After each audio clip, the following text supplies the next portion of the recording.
Hello everyone, welcome to aspirant live. अभी हम पटना में हैं। जैसा कि आप सभी को पता है कि बीपीएससी का भी हाल में रिजल्ट आया है, तो शिवा मैम का उस पर बीपीआरओ पद पर सिलेक्शन हुआ है। तो आज हम इस वीडियो में कवर करेंगे कि मैम ने कैसे तैयारी की, कौन कौन से बुक लिस्ट फॉलो की। मैम ने लगातार 3 बार इंटरव्यू दिए हैं, तो ऐसी कौन सी कमियाँ रह गई लास्ट 2 अटेम्प्ट में कि मैम का फाइनल लिस्ट में नाम नहीं आया। तो अगर आप अभी चैनल पर नए हैं तो चैनल को सब्सक्राइब कीजिए, वीडियो को लाइक कीजिए, शेयर कीजिए। तो मैम सबसे पहले अपना एजुकेशन बैकग्राउंड बताइए। मेरा ग्रेजुएशन नालंदा कॉलेज बिहार शरीफ से हुआ है। उसके बाद मैं पोस्ट ग्रेजुएशन की हूँ ज्योग्राफी से, नालंदा ओपन यूनिवर्सिटी से। उसके बाद मैं उस पैरेलल में ही सिविल सेवा की भी तैयारी कर रही थी, और उसके बाद फिर मैं 64 बीपीएससी में अपीयर हुई। उसमें मैं प्रीलिम्स मेंस इंटरव्यू स्टेज तक गई थी, लेकिन फाइनल सिलेक्शन नहीं हो पाया। 65 में भी मैं इंटरव्यू स्टेज तक गई थी, इसमें भी मेरा फाइनल सिलेक्शन नहीं हो पाया। और 66 बीपीएससी में मुझे बीपीआरओ का पद मिला है और मैं आपके सामने हूँ। तो मैम जैसे कि लगातार 2 असफलताओं का सामना करने के बाद जब आपका रिजल्ट आया तो आपके फैमिली वालों का क्या रिएक्शन था रिजल्ट देख के उस टाइम? मैं पटना में थी, क्योंकि इंटरव्यू के सिलसिले में मैं पटना में ही हॉस्टल में रह रही थी। तो जब रिज़ल्ट आया तो मैं पटना में ही थी, तो मैं खुद पहले रिज़ल्ट देखी, मैं रोई। मतलब एक खुशी की आंसू कहिए, या एक मन में अजीब सा एक शांति सा क्रिएट हुआ कि चलो इस बार हो गया। उसके बाद फिर मम्मी को फ़ोन की, मम्मी इमोशनल हो गई। फिर पापा को पता चला 1-1.5 घंटे के बाद पता चला, क्योंकि रात में 10 बजे रिज़ल्ट ही आए थे जी। तो मैं मम्मी पापा का जो खुशी है वो उस टाइम नहीं देख पाई थी।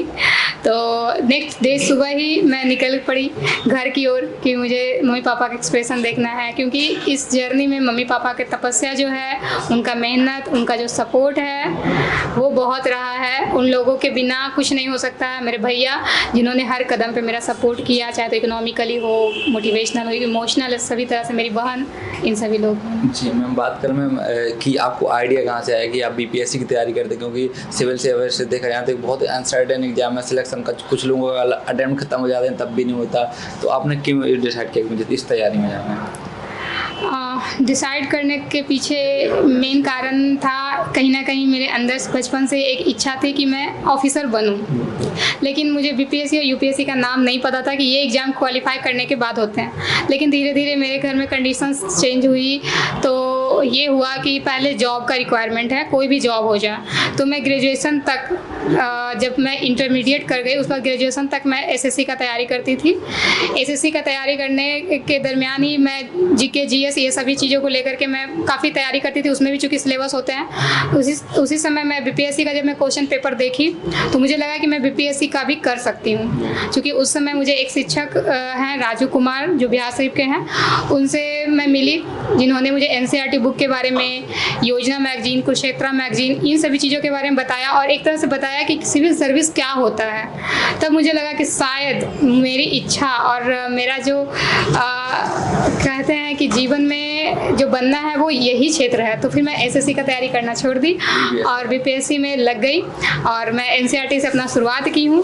2 साल एनसीईआरटी प्लस 2 साल एनसीईआरटी पढ़ी, मैं कोचिंग भी ली, और इसके साथ साथ मेरा पीजी भी हुआ। 2018 मेरा पीजी भी कंप्लीट होता है, और 64th बीपीएससी का फॉर्म भी आते हैं और वैकेंसी होती है। मैं देती हूँ एग्ज़ाम, प्रीलिम्स मेंस इंटरव्यू तक जाती हूँ, और फिर मेरा सिलेक्शन नहीं हो पाता है। 65 में मेरे साथ वही होता है, 2 नंबर से सिलेक्शन नहीं हो पाता है, और 66 में फिर मुझे बीपीआरओ का पद मिला। जी तो मैम, आपने लगातार 3 अटेम्प्ट दिए हैं, तीनों में आपका प्रीलिम्स मेंस इंटरव्यू तक पहुँचे हैं। तो प्रीलिम्स बड़ी आसानी से आपका होते जा रहा है। कुछ लोगों का प्रीलिम्स ही निकलता है, 2 अटेम्प्ट 3 अटेम्प्ट हो जाते हैं। तो प्रीलिम्स के लिए आप कुछ ऐसा स्पेशल कर देते हैं कि क्या होता है कि हमको भीड़ से सबसे अलग होकर चलना है, और कौन कौन सी बुक्स पढ़ती थी उनके लिए? प्रीलिम्स के लिए सबसे इम्पोर्टेंट होता है प्रीवियस ईयर का क्वेश्चन पेपर प्लस प्रैक्टिस। ये 2 चीज़ें हो गई तब जब आपका सिलेबस कंप्लीट हो। प्रीलिम्स के लिए आपको मैं जो फॉलो की हूँ, आप अलग अलग चीज़ों से फॉलो कर सकते हैं। मैंने जो फॉलो किया मैं वो बताऊँगी कि लूसेंट का बुक जो होता है, एक सामान्य लूसेंट होता है वो, उसके साथ साथ बिहार का लूसेंट, फिर बिहार का करंट अफेयर्स, और बिहार का ऑल ओवर इंडिया और इंटरनेशनल, इन सभी का करंट अफेयर्स मैं करती थी। और इसके लिए मैं न्यूज़पेपर से हेल्प लेती थी। न्यूज़पेपर का मैं पर डे पॉइंट वाइज लिखती थी, क्योंकि बीपीएससी में क्वेश्चन जो है फैक्चुअल पूछा जाता है, तो मैं उस पर फैक्चुअल पर ज़्यादा ध्यान देती थी।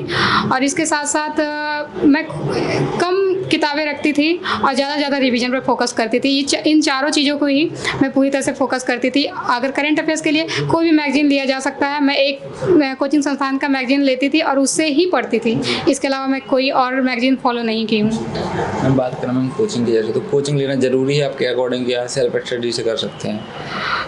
कोचिंग लेना ज़रूरी तो नहीं है, लेकिन हाँ गाइडेंस ज़रूरी है। अगर आपको सही गाइडेंस घर बैठे और सेल्फ स्टडी करने से आपको लगता है कि आपका हो जाएगा तो बिल्कुल पॉसिबल है।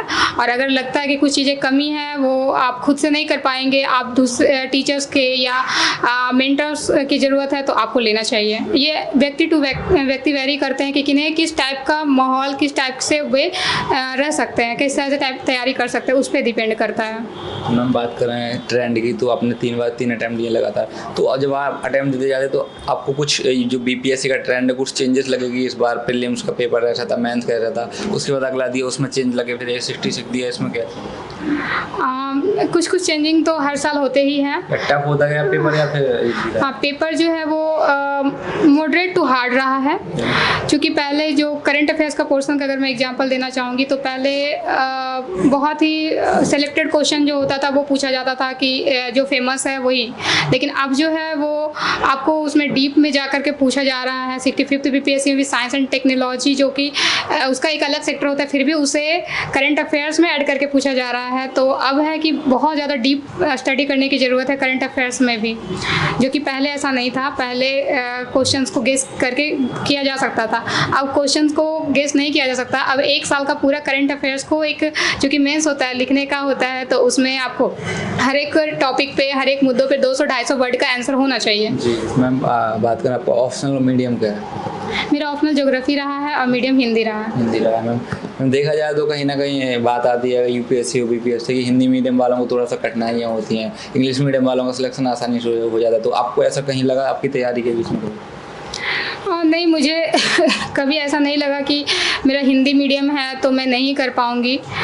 बस मैं तैयारी करती रही, जो भी सोर्सेज थे उसे मैं अच्छे तरीके से फॉलो की, प्रैक्टिस की और टीचर्स को, फ्रेंड्स को अपना आंसर वगैरह दिखाती थी। जैसा कि विकास जी हैं जो कि 65th बीपीएससी में वो DYSP बने हैं, तो वो मेरे बहुत अच्छे फ्रेंड हैं, तो उनसे मैं हमेशा डिस्कस किया करती थी क्वेश्चंस को लेकर के, एक दूसरे का आंसर जो है वो असेस भी करती थी कि कैसे क्या कमियां हैं। तो इन सभी चीज़ों से हेल्प मिला।